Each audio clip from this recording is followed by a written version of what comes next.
dalam kehidupan bermasyarakat. Tiga kategori kepentingan yang dilindungi norma. Yang pertama adalah kepentingan umum. Diartikan sebagai berikut: kepentingan negara sebagai badan hukum untuk mempertahankan kepribadian dan substansinya. Kepentingan negara sebagai penjaga kepentingan masyarakat. Diartikan sebagai berikut: kita melihat bahwa negara itu mempunyai badan hukum yang bisa memberikan jaminan kepada kehidupan kita bermasyarakat, maka dalam konteks kepentingan umum ini, negara wajib harus mementingkan kepentingan bersama, seperti masyarakat harus bisa sejahtera, masyarakat harus bisa mendapatkan kehidupan yang layak, dan sebagainya. Selain itu, pemerintah juga harus menjamin bahwa kepentingan umum untuk menjaga kedamaian, keadilan bagi setiap masyarakat tanpa membeda-bedakan status sosial, jabatan, ataupun apapun aja. Yang pasti masyarakat itu harus disikapi dengan kebijakan-kebijakan yang adil, dan itulah pentingnya norma. Pada dasarnya, norma itu digunakan dalam kepentingan umum ini agar tercipta kehidupan berbangsa yang benar-benar tentram, adil, dan makmur, dan tidak ada sama sekali sebuah konflik yang bersifat horizontal. Maka norma digunakan oleh negara sebagai salah satu pedoman untuk membuat kebijakan agar semua bisa adil, setara bagi seluruh rakyat Indonesia. Selanjutnya adalah kepentingan masyarakat. Kepentingan masyarakat bagi keselamatan umat, jaminan lembaga-lembaga sosial, kesusilaan untuk melindungi kerusakan moral, pemeliharaan sumber-sumber sosial, kemajuan umum untuk perkembangan manusia ke arah tinggi dan sempurna, kehidupan manusia secara individu. Poin ini diartikan bahwa kepentingan masyarakat itu di atas segala-galanya dalam kehidupan bermoral ataupun dalam tatanan norma. Karena perlu kita ketahui, dengan kepentingan masyarakat ini, norma bisa menjawab semua permasalahan yang ada dalam kehidupan kita sehari, baik secara individu maupun secara sosial. Maka diartikan bahwa norma itu melindungi ataupun menjamin bagi setiap individu maupun sosial agar kehidupannya terarah dan tidak pernah namanya kesangkut masalah, atau selalu kehidupan ke arah yang lebih baik dari sekarang dan nanti.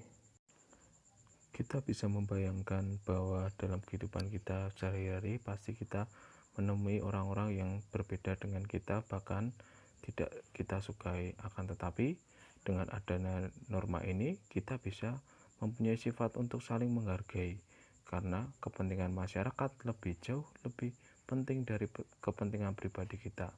Dengan adanya norma, kita bisa diarahkan bahwa itu adalah hal yang tidak pantas dilakukan dan itu adalah hal yang pantas dilakukan.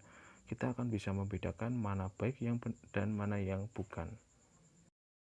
Poin selanjutnya adalah kepentingan pribadi. Kepentingan pribadi, kepentingan rumah tangga, kepentingan substansi. Poin ini adalah berkaitan dengan diri kita sendiri.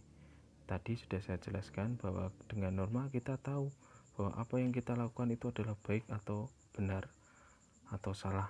Maka dengan kepentingan pribadi ini, norma menjaga apa yang menjadi hak kita sebagai warga negara, hak kita sebagai individu, agar tidak pernah sama sekali diikut campurkan oleh kepentingan bersama. Maka dari itu, norma sangat penting bagi diri kita sendiri dalam kehidupan kita masing-masing. Sebagai contoh, kita memiliki cita-cita yang berbeda, maka di setiap cita-cita itu adalah hak kita untuk mendapatkannya. Gimana cara kita mendapatkannya? Ya, kita dengan menerapkan norma-norma yang berlaku. Karena dengan menerapkan norma-norma yang berlaku, kita akan diarahkan dengan apa yang menjadi tujuan kita. Pentingnya norma itu ada di situ. Dengan kita berpedoman pada norma, kita juga tahu mana arah yang benar demi kepentingan kita sendiri.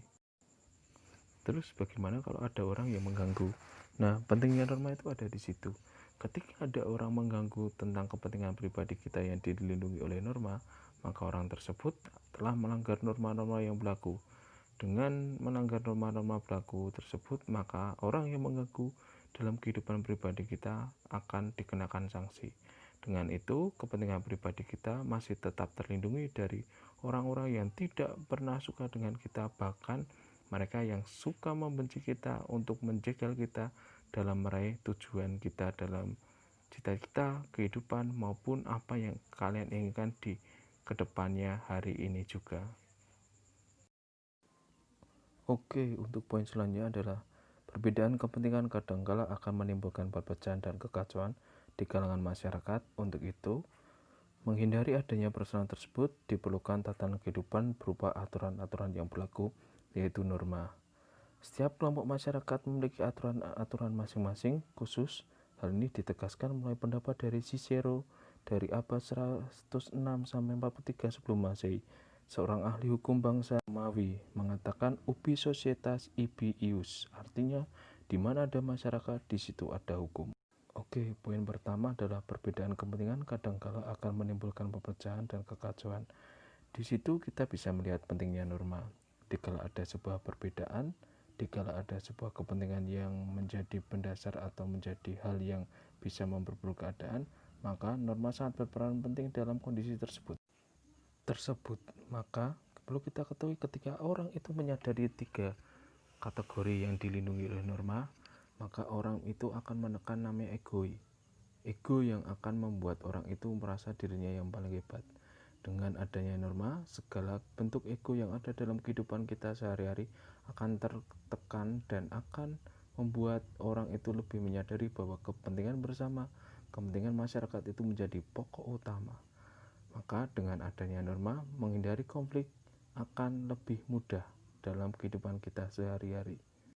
Mengapa Cicero itu berpendapat bahwa setiap ada masyarakat, di situ pasti ada aturan, dan aturannya di setiap masyarakat pasti akan berbeda-beda. Cicero berpendapat jika ada sekelompok masyarakat harus memiliki aturan, karena di dalam masyarakat tersebut jika tidak memiliki aturan, maka akan terjadi sebuah perpecahan. Dan kenapa di setiap kelompok masyarakat itu terjadi sebuah aturan yang berbeda-beda, itu didasarkan karena unsur dari kebudayaan kita masing-masing. Seperti halnya ketika kita di Jawa, pasti akan berbeda jauh dengan peraturan-peraturan yang ada di daerah Papua.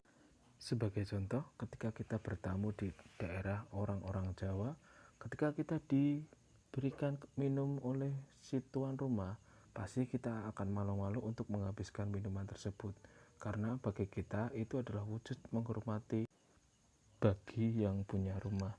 Sedangkan kalau kita bertamu di daerah timur atau di daerah Papua Maluku sana, ketika kita disuguhi air minum, kita wajib harus menghabiskan, karena itu adalah wujud menghormati bagi si tuan rumah. Maka peraturan-peraturan di Jawa maupun di daerah timur atau Indonesia bagian timur itu selalu berbeda.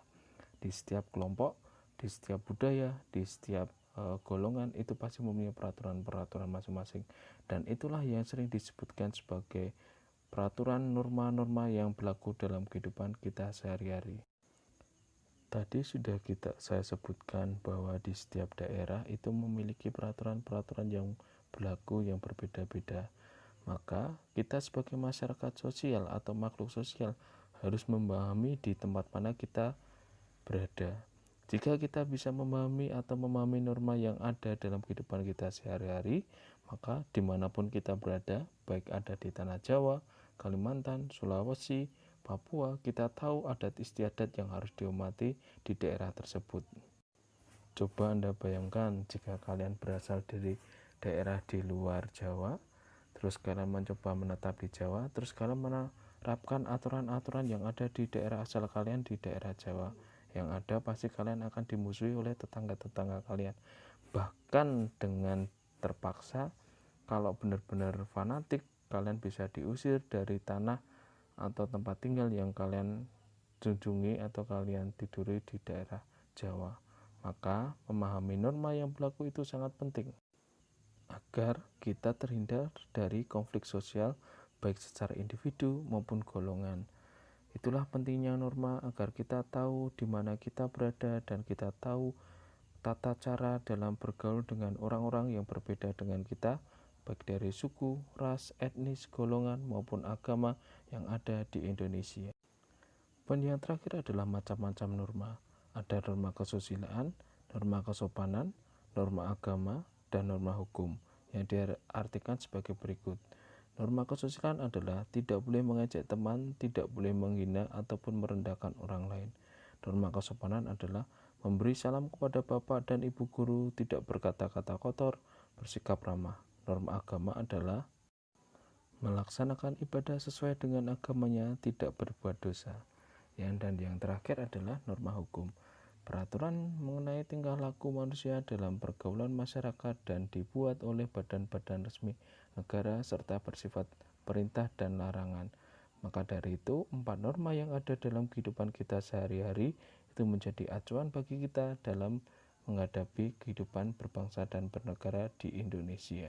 Pertanyaannya, apakah kalian pernah menerapkan norma-norma tersebut? Saya rasa pasti kalian sudah menerapkan norma-norma tersebut dengan baik. Baik dalam kehidupan berteman dengan temannya, tidak ada namanya istilah bullying.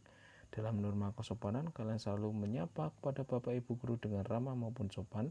Dalam norma agama, pasti kalian rajin berdoa dan beribadah sesuai dengan keyakinan kalian masing-masing. Sedangkan norma hukum, kalian juga pasti tahu tidak mungkin kalian seumur kalian akan melakukan tindakan yang berbau kriminal seperti mencuri, membunuh, ataupun merampok.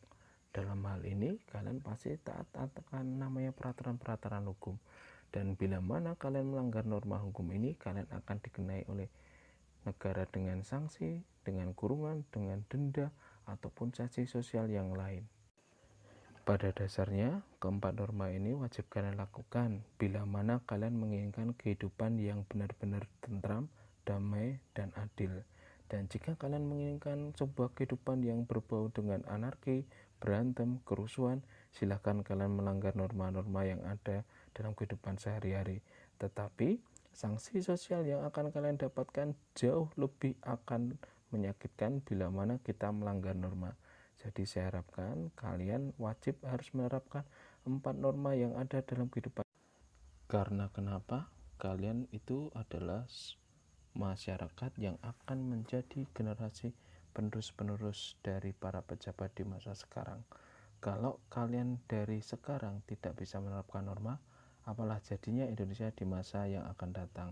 Karena kalian-kalianlah yang akan membawa Indonesia menjadi lebih baik dari sekarang dan membawa Indonesia menuju kejayaan. Jadi saya harapkan sebagai generasi penerus bangsa, kalian tetap harus mengedepankan norma-norma yang berlaku, menjunjung cita-cita bangsa Indonesia, dan terutama adalah berusaha untuk menggapai cita-citamu dengan cara berjuang dengan gigih tanpa menyerah.